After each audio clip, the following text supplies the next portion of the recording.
taught behaviors. You got to be taught on how to be connected with your true self. These things have to be taught. But if you're never taught, then you're going to be sucked into what the society says you should be. All right? We internalize other people, especially our parents' reaction to our actions, and measure ourselves accordingly. If we break a toy, our mother says that's bad.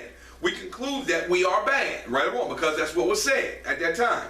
When we are given the same feedback often, it becomes the truth. Because see, once we continuously hear something, that becomes a part of who we are. And a lot of us as men, we have heard things when we were younger. You will never be nothing. You're going to be just like your father. He wasn't nothing. You ain't going to be nothing. And we start believing that. So what we do is, as we get older, we buy into what society says a real man is, quote unquote, the car that you drive, the clothes that you wear, the places that you hang out.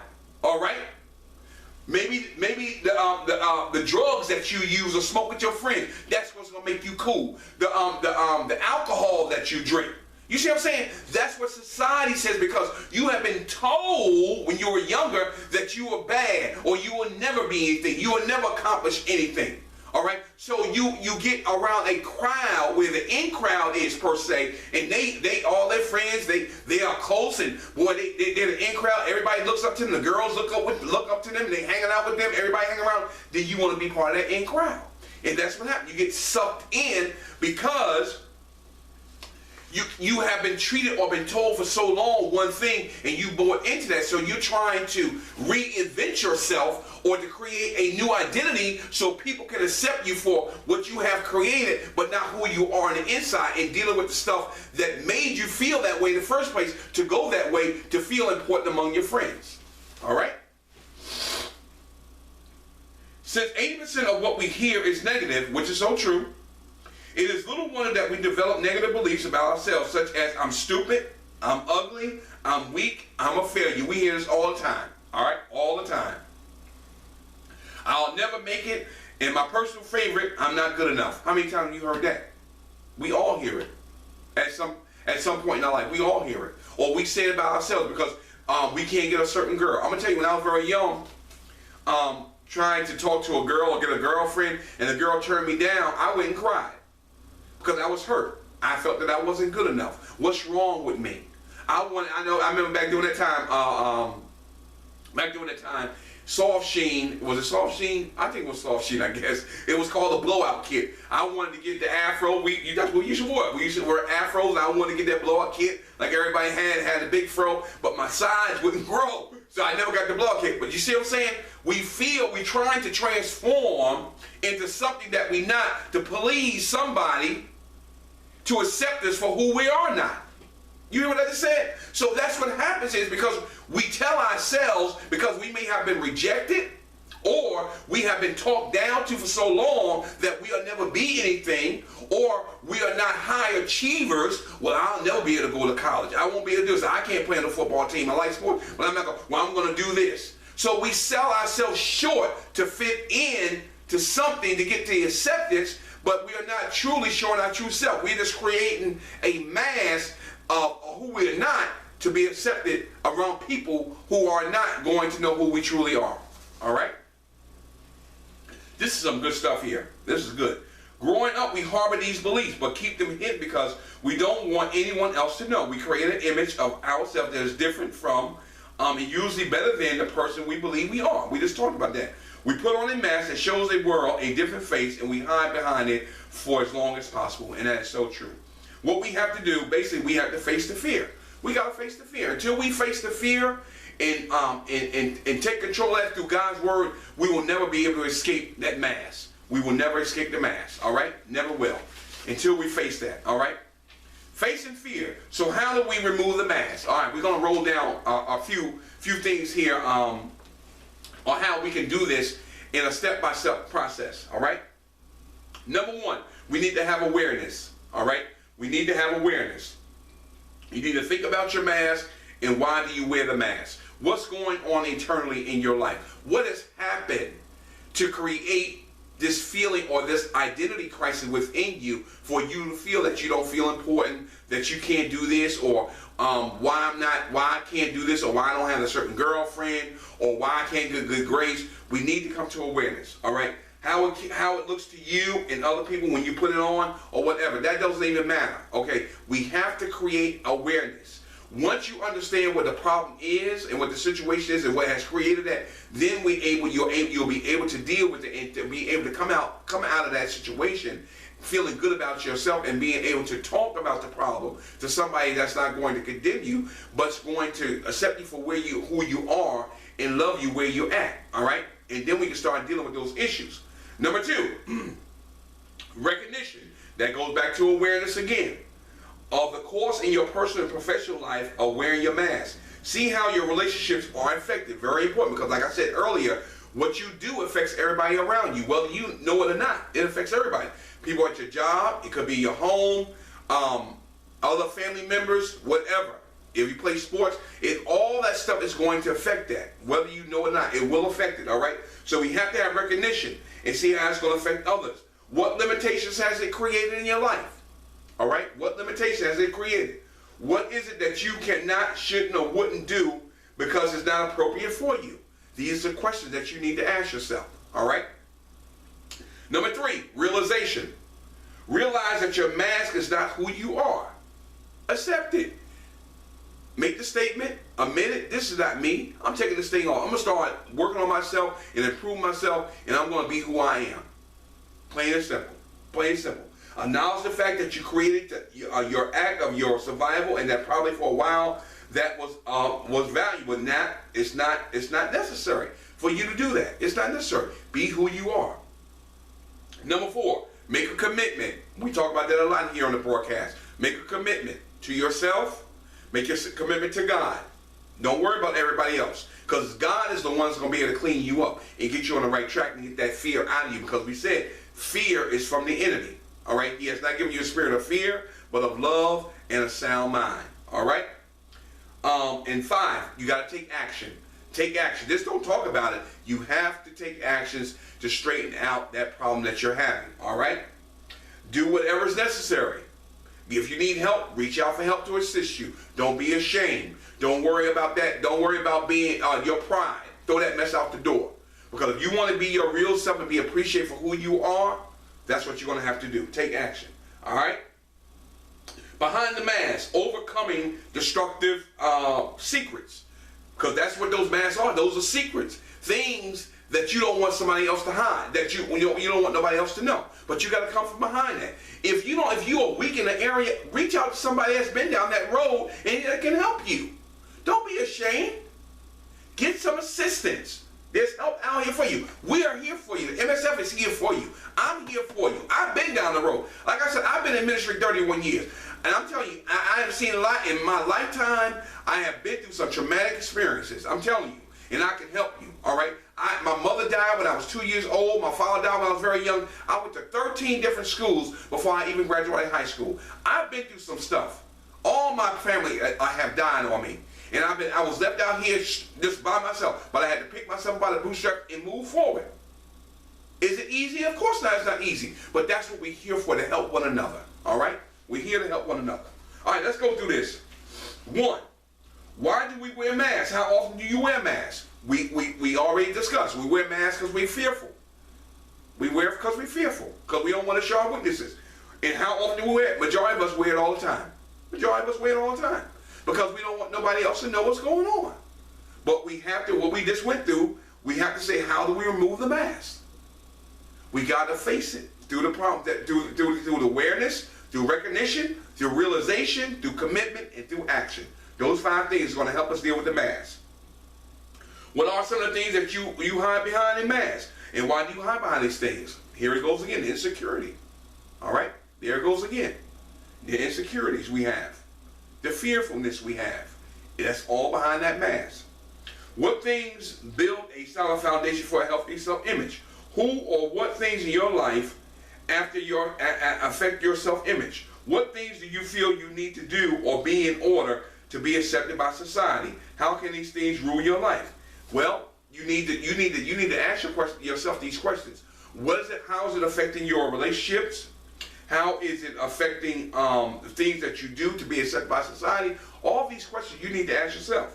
But Jesus is a perfect role model for this. He lived a perfect life full of thoughtfulness and lovingness towards others. That's the key right there.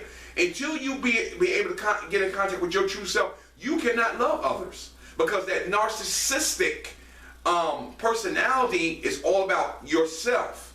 It's all about me, myself, and I. Because of the fear factor, we have to wear these masks to get approval from other people around us. So we can be accepted, so we can be loved. But until you get in contact with your true self, you cannot be able to love others like Jesus did. It ain't no way. You can't do it. All right? What defense mechanisms have you put in place to keep your secrets from others? All right? You need to think about that question. What defensive mechanism have you put in place to keep your secrets from others? All right? Next one. Have you found it difficult to let someone get close to you because of your secret? And why is it? Why is it? You don't want them to know? I'm gonna leave it at that. All right.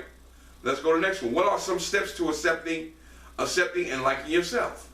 Like I said, you got to go back to the awareness process.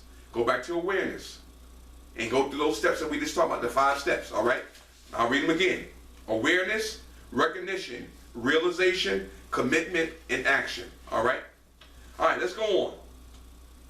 The mask we wear, the mask men wear. Anyone who has dressed up for Halloween, we went through that again. We talked about that. I really don't have to really go through that too much because we have really been touching on a lot of this stuff. The social mask of modern man, and we know why we wear the mask, to please one another. The temptation, it's a temptation there. Why? It's a temptation there because we're trying to please others because we're not satisfied with who we are. So we have to put on the mask to be pleasing to others. Not so much to ourselves because we don't really want to care. We just want to put the mask on so other people can accept us. All right? But we have to learn how to take the mask off. And we gave you the steps for that. All right? We have to learn how to deal with that. Dropping the mask and reclaiming your identity. You have to make that decision. You have to make the decision to take the mask off. It's nobody else can make you take that mask off but you. Until you're able to deal with your reality and who you are as a person and who God is in you, then it's going to be your decision to drop it. All right? You have to make the decision. All right? Let's go to the next one. Focus on awareness. There it goes again. We talked about that before. Be visible, meaning be who you are. Let people see who you truly are. Be visible. Number 4, develop new coping skills. You got to get around new people to teach you different skills on how to be able to relate, how to communicate. Those things you got to learn because you have been hiding behind the mask so long, you don't know no other thing but that. All right? So you're going to have to learn new skills on how to relate, how to build friendships. We talked about this last night in the broadcast on how to create real male friendships. You have to learn how to communicate and relate to others. But those things are taught behaviors because you have not been taught those things. So it's going to be very difficult. It's a process. Face whatever you have been avoiding. You have to face it.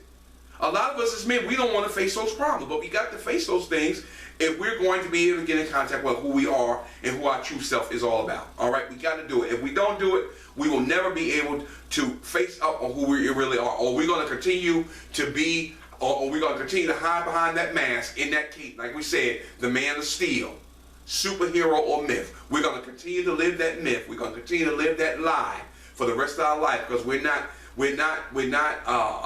don't have enough trust in God for God to take that fear from us and to give us what we need to reveal or to peel back that real man that's in us on how he created us so the world can really see who we truly are. All right? This is some powerful stuff here. A man wears many masks until there are no more masks to wear. The mask of perfection. Many of us, we try to be perfect, but you got to understand, we're not perfect. As long as we're in this body, we will never ever be perfect. All right? The mask of fear. We already talked about that. We wear the mask because we are fearful of who we are on the inside. We don't want to show nobody else. All right? The mask of isolation. We hide from people. You can see it through all the killings that happened over the last 5, 10, 15, 20 years. A lot of men that commit the crimes, they have been isolated because they may have been told, we talked about this a little while ago, they have been told, you will never be nothing. You're going to be like your father. You will never achieve nothing. You can't do this. You shouldn't do this. You can't do that. You can't be this. And then we draw back and then we get into the video games and we isolate ourselves, and that's a mask that we wear. And we always say, was it a mental health issue? What was going on? You ain't gonna see that because see, we don't understand how the society is operating. We're creating a monster and we don't even realize it. We don't even realize it. We create the monster because society is creating the monster by creating what they say a man should be. We talked about this on a broadcast last night, that ministers and politicians, when we go back 67 years ago, said this is the type of man you should be. Who are you to tell us or tell somebody what type of man you should be? You have to go by the definition of what God said you should be. And in your spirit man, or how he created, that's where the real man lies at. All right? Not what man says in the man box that you should be. The mask of guilt. A lot of us deal with a lot of guilt from our past. We may have been hurt. We may have been traumatized. And we have that guilt. So we hide behind that pain. All right? The mask of addiction. Many of us as well. You may have been around a family that may have been in drugs or alcohol. And you have taken on that to hide the hurt and the pain. And now you started on an addiction. All right? Same thing. Those are masks. The mask of being right. Some of us feel that we can't do no wrong. We are whatever we say is right. Not true. We can always learn from somebody else.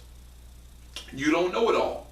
The scripture says that we are one body, but many members. Everybody has something to bring to the table. I got a little something. Somebody else got a little something. All right? That's how it works. We're not always right, man. Some of us are wrong. And we got to learn how to admit that. That's when we go back to the awareness thing. Learning how to be aware and being able to make that decision to come from behind that mask. Praise be to God. And then the mask of depression. Some of us can get so deep in our problems that we feel that nobody cares about us, that nobody wants to be around us, or we can never achieve this thing. And then we sink lower and lower and lower. And sooner or later, we're in a depression mode. And that lifestyle takes us over. And then sometimes we're never able to get out of that. Praise be to God. Let's look at a few things from scripture here, and then we're going to close out. This has been a very, very powerful message. Praise be to God. God has really spoke to us through this message today, and I know He's really spoke to me.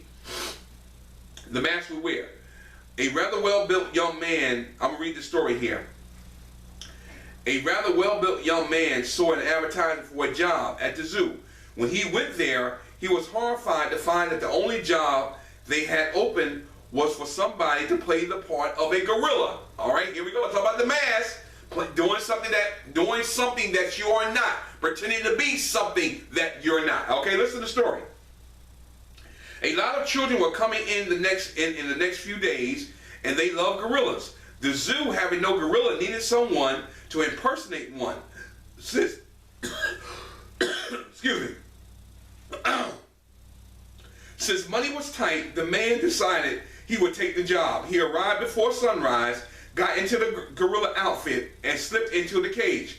Finally, day dawned and the children came.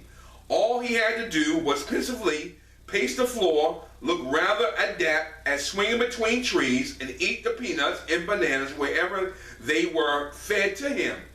After 8 or 10 hours, he became thoroughly exhausted, and the bananas were getting the best of him. As he swung from one tree to another, rather nauseated because he was sick, eating up peanuts and all these bananas, he slipped and fell into the lion's den next door. He shouted, "Help, help!" The lion leaned over and said, "If you don't shut up, we'll both lose our jobs." So the lion was exposed. He wasn't being himself either. So he had a mask on too. So what that tells us is we have to stop trying to live lives to please somebody else. Be who you are. Be satisfied with who you are. Thank God for who you are. You hear what I'm saying? Don't pretend to be nobody else. Because all that's going to do is just bring pain in your life. That's all it's going to bring. It's going to bring upset. It's going to bring a lot of misery in your life when you're trying to live up to what other people want you to be. Praise be to God. Let's look at a few things here. We're going to close out. All right. Just because it looks like a gorilla doesn't necessarily mean it is one. That is so true.